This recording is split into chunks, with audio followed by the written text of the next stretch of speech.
मैं हूं जेके sir SS coaching centre में आपके लिए लाया हूं बोर्ड परीक्षा के लिए अति महत्वपूर्ण प्रश्न जो 101% आने वाला है आपकी परीक्षा में। ये आएगा, ये दावा ठोक रहा हूं मैं, ये आएगा 100% छाप लो, ये बोर्ड परीक्षा में आएगा।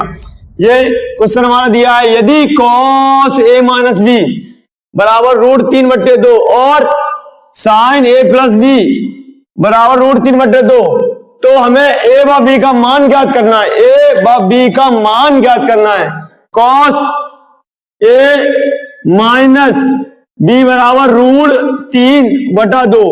cos cos 30 की वैल्यू यानी cos 30 की वैल्यू होती है √3/2।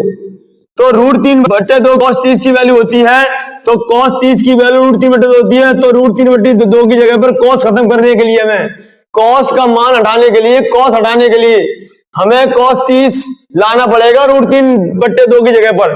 तो cos a माइनस बी बराबर cos 30 अंश, cos से cos खत्म कर देंगे तो a माइनस बी बराबर 30 अंश। इसे हम समीकरण 1 डाल देंगे। इसी तरह साइन को ले लेंगे हम, sin a प्लस बी बराबर √3/2। साइन a प्लस बी बराबर √3/2। ये साइन में साइन 60 की वैल्यू यानी कि 60 की वैल्यू होती है। साइन 60 बराबर √3/2। तो साइन 60 का मान √3/2 होता है, तो √3/2 की जगह साइन 60 भी तो आ सकता है। इसलिए हम कर देंगे साइन a प्लस बी बराबर साइन 60। साइन से साइन खत्म कर देंगे तो हमारा a प्लस बी बराबर 60 अंश आ जाएगा। इसे हम समीकरण 2 डाल देंगे। From equation first and second यानी कि समीकरण 1 व 2 से समीकरण 1 व 2 को जोड़ देंगे। सीधी बात, समीकरण 1 प्लस 2, समीकरण 1 व 2 को जोड़ने पर, समीकरण 1 व 2 को जोड़ने पर तो a माइनस बी बराबर 30 अंश और a प्लस बी बराबर 60 अंश। ये क्यों जोड़ा जा रहा है? क्योंकि जब हम इसमें विलोमन विधि का प्रयोग करते हैं तो चिन्ह देख लेते हैं। बी वाले पक्ष में देखिएगा चिन्ह अलग अलग है, अलग अलग चिन्ह होते हैं तो जोड़ देते हैं, यदि चिन्ह समान होते हैं तो घटा देते हैं, इसलिए इसे जोड़ रहे हैं। तो प्लस कर देंगे a और a, 2a हो जाएगा हमारा और b से b का काम खत्म हो जाएगा और 90 और 60 वो 30 और 60 90 हो जाएगा, गुणा वाला चला जाएगा भाग में, गुणा वाला चला जाएगा भाग में, 2 भाग में आ जाएगा तो a बराबर हमारा आ जाएगा 90/2। 90 को 2 से काट देंगे तो a बराबर हमारा 45 अंश आ जाएगा। 2 में जब किसी का भाग देते हैं तो संख्या आधी हो जाती है, बराबर 2 भागों में बढ़ जाती है, संख्या बराबर 2 भागों में बढ़ जाती है। अब हम a का मान, ये a का मान 45 अंश निकला है, इसे समीकरण 1 में रखने पर, तो a का मान समीकरण 1 में रखने पर, समीकरण 1 में रखने पर, समीकरण 1 से 1 को लाएंगे हम लोग। एक कौन सा जरा ढूंढेंगे जरा, a माइनस बी बराबर 30 अंश, इसको ही लाएंगे तो a माइनस बी बराबर 30 अंश। अब a की वैल्यू हम क्या निकाल चुके? 45, भाई 45 अंश निकाल चुके। 45 एक जगह रख देंगे, 45 अंश रख देंगे, माइनस बी बराबर हमारा 30 अंश आ जाएगा। तो हम 45 को उधर भेज देंगे, 45 का पक्षांतर कर देंगे, पक्षांतर करने प्लस वाला माइनस का हो जाता है, तो माइनस का b बराबर बचेगा हमारे पास 30 माइनस 45 और 45 माइनस का ज्यादा है, माइनस का 45 ज्यादा है, प्लस का 30 कम है, इसलिए माइनस का 15 बचेगा। इधर बचा है हमारा माइनस का b, माइनस से माइनस खत्म हो जाएगा तो b बराबर 15 अंश आ जाएगा। यही हमें लाना था, a हमारा 45 आ गया और b हमारा 15 अंश आ गया। बच्चों अगला क्वेश्चन हमारा महत्वपूर्ण प्रश्न, अगला बोर्ड परीक्षा के लिए ये भी आने वाला, ये मानो आप 90 और 100% के बीच ज्यादा ही मानो आप ये रखा हुआ बोर्ड में आपका। अभी सवाल हमारा कह रहा है कि 2 संपूरक कोणों में बड़ा कोण छोटे कोण से 36 डिग्री को बोलते बेटे हम क्या दूसरी भाषा में अंश कहते हैं। क्या कहते हैं? अंश कहते हैं अपने हिंदी में हम। अंश अधिक है यानी कि बड़ा कोण छोटे कोण से 36 अंश अधिक है, तो हमें दोनों कोण ज्ञात करने हैं। तो हमें कोण ज्ञात करने हैं। आप ये पहले ये बात जान लें कि संपूरक कोण होते क्या है। भाई ऐसे दो कोण जिनका योगफल ठीक 180 अंश, ऐसे दो कोण जिनका योगफल ठीक 180 अंश होता है उन्हें हम संपूरक कोण कहते हैं। यानी कि दो कोई कोण ले लिया है और उनका योगफल ठीक 180 अंश हो जाए तो वे संपूरक कहलाते हैं, एक दूसरे के संपूरक होते हैं। कब? जब उनका योगफल 180 अंश हो जाए तब। इसलिए हम बड़ा कोण मानेंगे, माना हमने बड़ा कोण, माना बड़ा कोण x अंश, ठीक है। छोटा कोण मानेंगे छोटा कोण y अंश।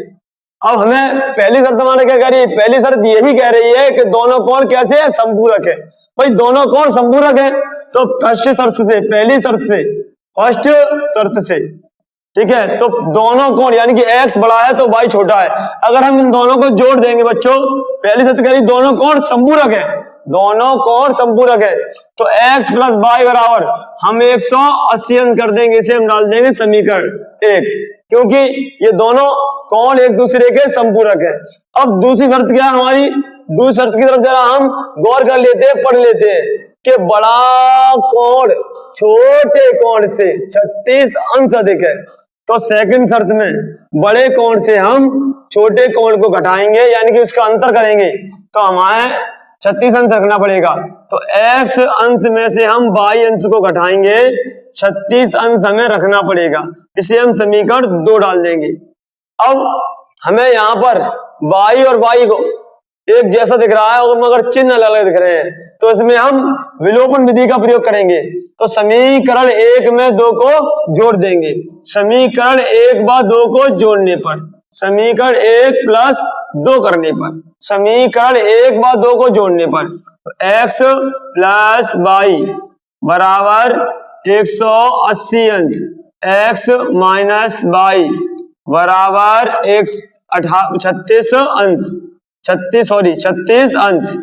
36 अंश। अब हम इन दोनों को जोड़ देंगे, प्लस करने पर एक से चिन्ह होते हैं वो जुड़ जाते हैं, चाहे वो माइनस के हो या प्लस के हो। इसलिए x और x 2x हो जाएगा और विपरीत चिन्ह खत्म हो जाते हैं, यानी कि उनका उत्तर शून्य आता है। शून्य का मतलब कुछ नहीं आता है।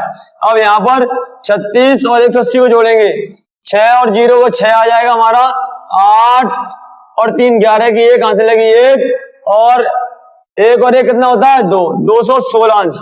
गुणा वाला हम भाग में भेज देंगे, इसलिए x अंश बराबर हमारा x अंश बराबर 216 अंश बट्टे 2, 2 का भाग देंगे और 2 का भाग हम किसी संख्या में देते हैं, संख्या बराबर 2 भागों में बढ़ जाती है, अर्थात आधी हो जाती है। और संख्या आधी करोगे 216 का आधा तुम हर कोई जानता है 108 ही तो होता है, नहीं है तो देखो भाग कैसे होता है, 2 1 जा 2, 1 में भाग जाएगा नहीं, भाग टूटेगी बिंदी आएगी और फिर उतारा लिया जाएगा 6 का, तो 16 हो जाएगा, 2 अट्ठे 16।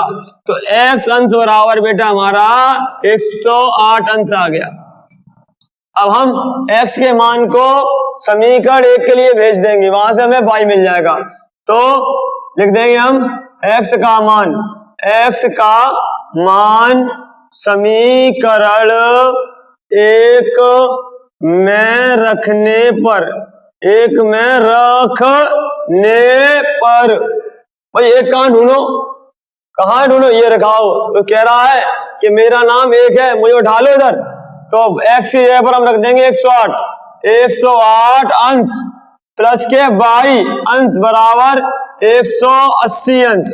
अब हमें y की वैल्यू निकालनी है, जिस चर की वैल्यू निकालनी होती है उसको अकेला छोड़ देते हैं, बाकी और संख्या के पास भेज देते हैं, तो प्लस वाला इधर आगे माइनस का हो जाता है।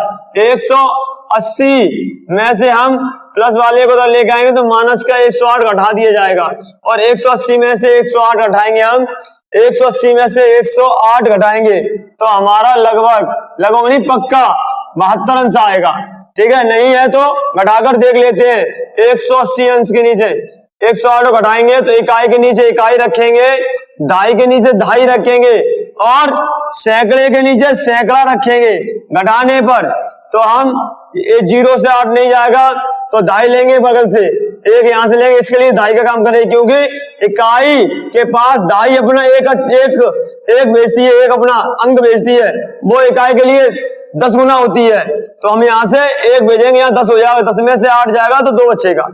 अब इधर हमारा 8 रह गया, 8 से 1 इधर आ गया तो 7 रह गया हमारा, 8 था 1 इधर आ गया 7 रह गया, 7 में से 0 जाएगा। 0 जब किसी संख्या से घटाई जाती है तो संख्या जो है वही रहती है, और 1 से 1 गया, कुछ नहीं बचा, यानी कि 72 अंश। तो y का मान हमारा 72 आ गया। तो हम लिख देंगे अतः बड़ा कोण हमारा x का मान 108 अंश आ गया, 108 अंश आ गया। और छोटा कोण अर्थात y का मान, छोटा कोण बेटे हमारा बच्चों हमारा 72 अंश आ गया। यही हमारा आंसर है, यही हमें लेके आना था।